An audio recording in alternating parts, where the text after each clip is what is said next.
a true cause.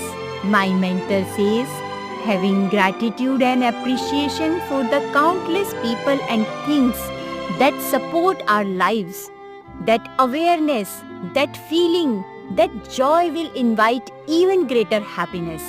Rather than being thankful because we are happy, being thankful itself will make us happy. So hello my dear friends, here I am presenting my new artwork on repaying the debt of gratitude to my mother. Thank you, thank you, thank you.